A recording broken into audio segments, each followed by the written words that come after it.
Sir told different points.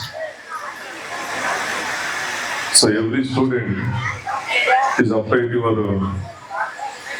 your entire education and your life. Let them you can more practice. Automatically you are strong. Whenever you are strong, our nation is strong. Everyone today onwards is using only our making products, but not import products. So I told different points, and I add some points.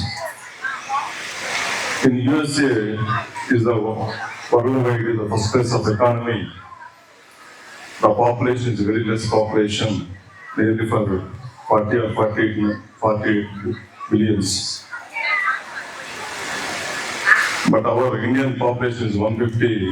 The second largest economy in the world is the China. The third largest economy is India. You observed whenever the COVID came, our pharmaceutical companies is making the vaccines on the distribution of entire the world. This is our strong mindset of Indians. So this is the one point our Indians will give the helpful to the every other countries. So this is the mindset of the Indians. So everyone you can more proud and become Indians.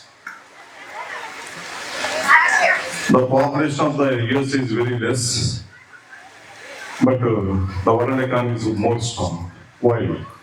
Only one thing: the heartful work. The heartful work. Every American people, the morning, night, of the evening, 5 o'clock, the more dedication of work is more useful for each and every minute. So that's the reason the American country is more strong for the economy. And every American is more passionate towards from the work. Let them you can do it to the childhood hours also. The same thing. You can more passionate. Suppose you can read, you can play, whatever it may be. You can more passionate to it. Whenever each and every student do the micro level of the work, automatically our Indian also is one of the best economy in the entire nation also. The strong mindset is the ultimate weapon of every student's life. Next, coming to China. The China is the population is the first population, but the Chinese people is lagging behind the communication skills, especially for English. But the China the economy is the second largest place. Why the major region? Without knowing any communication skills or English, the people is looking for the entire world. Only one thing: creativity, hard work, innovative ideologies. So these are the very, very important for the every citizen of nation. So my dear students, your childhood is very, very important. You also same thing is applicable to your education, to each and every point. Automatically you're creating a made in India products in your next coming of the life also. You know, Thomas Alva Edison, nearly 1,000 times the failure is the making of bulb. Asking to one reporter, మీరు 1000 సార్లు ఒక బల్బుని కనిపెడతా ఉన్నారు, అది fail అయిపోతా ఉంది, మీకేమి విసుగు అనిపించలేదా అని ఒక రిపోర్టర్ అడిగినప్పుడు అప్పుడు చెప్పినటువంటి మాట ఏంటంటే, నేను 1000 సార్లు ఓడిపోలేదు, ఆ 1000 సార్లు నేను ఎలా తప్పులు చేయకూడదు అని నేర్చుకున్నాను అని అతను కనిపెట్టిన ప్రతి ప్రోడక్ట్ లో నియర్లీ 1200 ప్రోడక్ట్స్ కనిపెట్టి పేటెంట్స్ తీసుకున్నాడు అతను. So this is the strong mind set. అది రావాలి. ఏదో 1-2 సార్లు మనం ప్రయత్నం చేసి ఫెయిల్ అయిపోతే బాధపడతా ఉంటాం. సక్సెస్ మనం ఏమీ నేర్చుకోలేము, కానీ ఫెయిల్యూర్స్ చాలా నేర్చుకోవచ్చు. ఫెయిల్యూర్లో మనం కరెక్ట్ చేసుకోవచ్చు. సక్సెస్ లో ఓన్లీ ఆనందం మాత్రమే ఉంటుంది. ఫెయిల్యూర్లో చెయ్యాలి, ఎదగాలి అని తపన ఉంటుంది. కాబట్టి మార్కులు తక్కువ వచ్చినాయనో, ఇంట్లో అమ్మ నాన్న తిట్టారనో ఎవరు భయపడకుండా ధైర్యంగా ముందుకేస్తే మీరు ఒక థామస్ ఆల్వా ఎడిసన్ లాగా, ఒక ఐన్స్టీన్స్ లాగా, ఒక అబ్దుల్ కలాం లాగా ఎంతో మంది మీలో ఉన్నారు. మీ యొక్క ఆలోచన విధానానికి సృజనాత్మకతను జోడించినప్పుడు మాత్రమే మీరు అనుకున్నటువంటి ప్రయత్నాన్ని సక్సెస్ చేసుకుంటారు. మనం రీసెంట్గా ఒకటి చూసాము. మనకి ఇండిపెండెన్స్ డే అంటే ఒకరోజు ఇండిపెండెన్స్ డే కాదు, ఒకరోజు జరిగే పండగ కాదు. ప్రతిరోజు everyone is feel about it our I'm the Indian. మనం రీసెంట్గా వాయునాడ్ ఒక ఘటన చూస్తున్నాం కేరళలో. ఆ వాయునాడ్ అనేటువంటిది ఒక హిల్ స్టేషన్. అది ఆ హిల్ స్టేషన్ లో అక్కడ ఉండేటువంటి రైతులు వారికి సోర్స్ ఆఫ్ ఇన్కమ్ ఏంటంటే కాఫీ తోటలు పండించడం. ఆ కల్టివేషన్ చేస్తున్నప్పుడు వాళ్ళకి సరిగ్గా పంట రాకపోవడం వలన, దీనికంటే కుటుంబ పోషణ సరిగ్గా లేకపోవడం వలన ఇది కాదు అని చెప్పి ఒక పర్సన్ తో స్టార్ట్ అయింది. రిసార్ట్స్ స్టార్ట్ చేశారు. రిసార్ట్స్ అంటే రిక్రియేషన్ సెంటర్స్. ఒక వ్యక్తితో స్టార్ట్ అయిన రిసార్ట్స్ మొత్తం వాయునాన్ని కమ్మేసింది. మొత్తం ఆ కొండని అంటే ఆ హిల్లుని చెక్కటం స్టార్ట్ చేశారు. ఆ హిల్లుని చెక్కి దాని మీద రిసార్ట్స్ పెట్టారు. ఆ రిసార్ట్స్ లో ఉండేది ఎంజాయ్ చేసేది మనోళ్ళే, బెంగళూరు వాళ్ళు. వీకెండ్స్ పార్టీస్ అక్కడ వాళ్ళు సోర్స్ ఆఫ్ ఇన్కమ్ కావాలి, వీరికి రిక్రియేషన్ కావాలి. అట్లా ఆ హిల్లుని మొత్తం ఆక్యుపై చేసేసారు.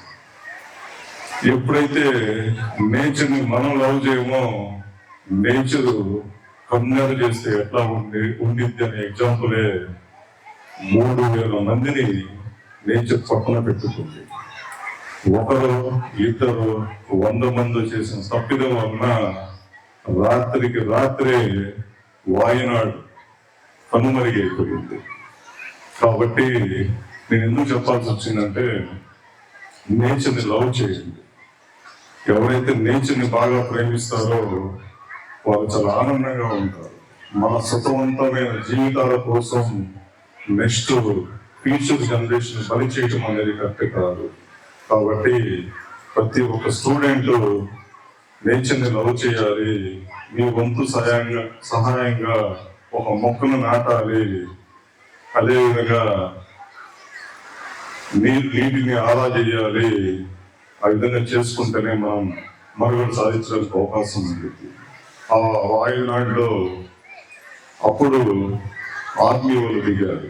రాత్రికి రాత్రి 14 గంటల్లో 150 డిస్టెన్స్ లో ఉన్నటువంటి ఒక బ్రిడ్జిని నిర్మించి ఒక 600 మందిని కాపాడినటువంటి దేశభక్తులు మన ఇండియన్స్.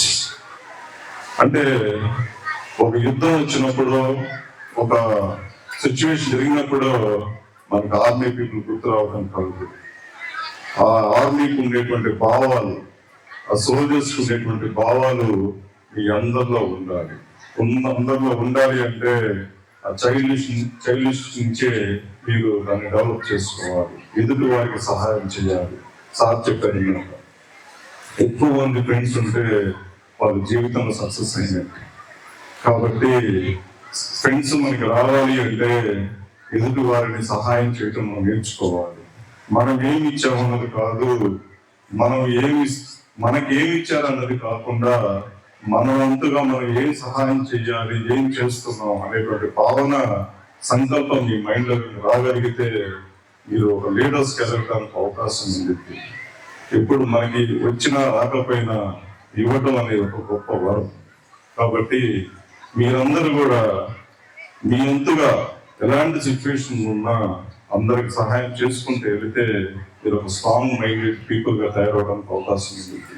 కాబట్టి ఆ విధంగా ఉన్నాను కోరుకుంటున్నాను.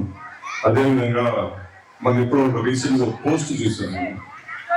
ఒక ముసలతను 64 years ఆఫ్ ఏజ్ ఒడిస్సా నుంచి కాలినడకన ఆ ఒడిస్సాలో అతను బతకడానికి కష్టంగా ఉన్నటువంటి పరిస్థితుల్లో అతను హైదరాబాద్ కోసం ఏదైనా ఉద్యోగం చేసుకుందాం అంటే ఏదైనా వర్క్ చేసుకుందామని హైదరాబాద్ వచ్చాడు. ఒడిస్సా నుంచి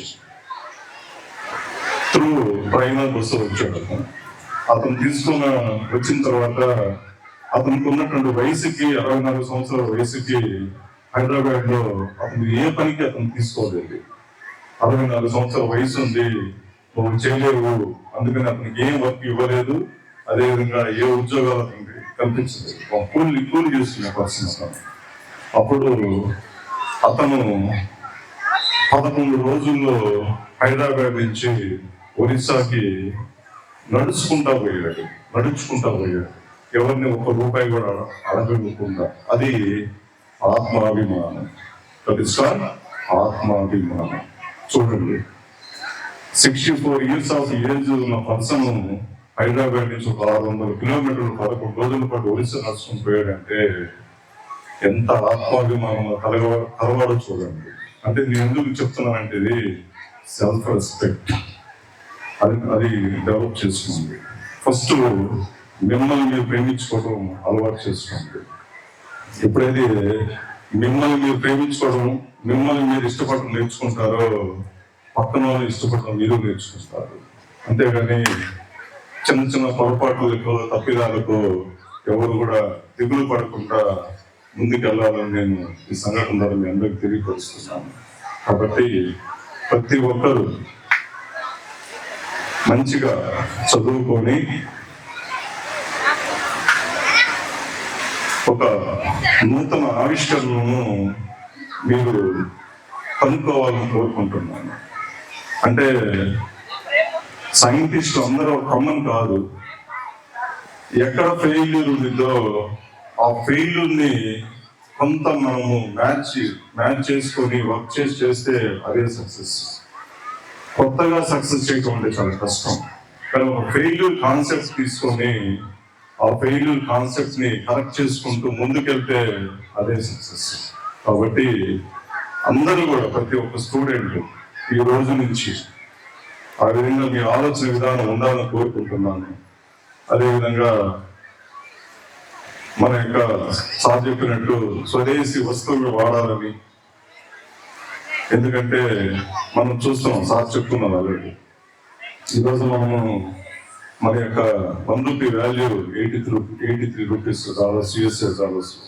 అదే 2008-2009లో యుఎస్ఏ యొక్క డాలర్ కాస్ట్ 53 రూపీస్.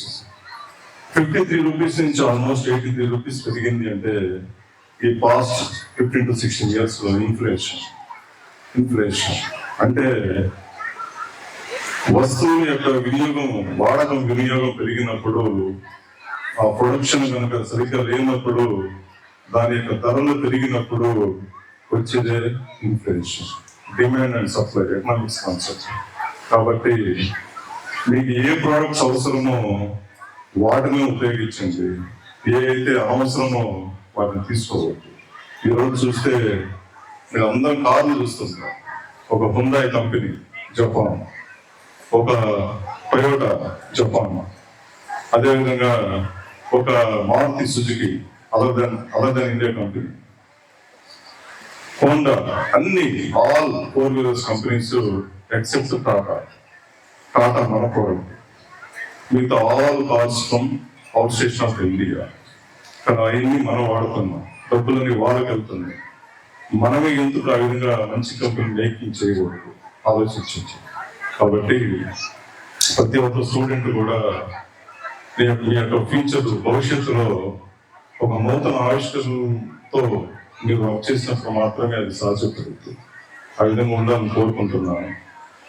ఉండాలని కోరుకుంటూ మీకు చక్కటి బీఆర్ విద్యా సంస్థలు మంచి స్టాఫ్ మెంబర్స్ చక్కటి విద్యని మీ అందరికీ అందిస్తున్నందుకు మాకు మెయిన్ ముఖ్య కారకులైనటువంటి డాక్టర్ ఎం రామచంద్రారెడ్డి గారికి ప్రత్యేకమైనటువంటి కృతజ్ఞతలు తెలియజేసుకుంటూ ఈ అవకాశం ఇచ్చినందుకు ప్రతి ఒక్కరికి పేరు ధన్యవాదాలు తెలియజేసుకుంటూ సెలవు తీసుకుంటున్నాను. థ్యాంక్ యూ అందరూ. Happy independence day.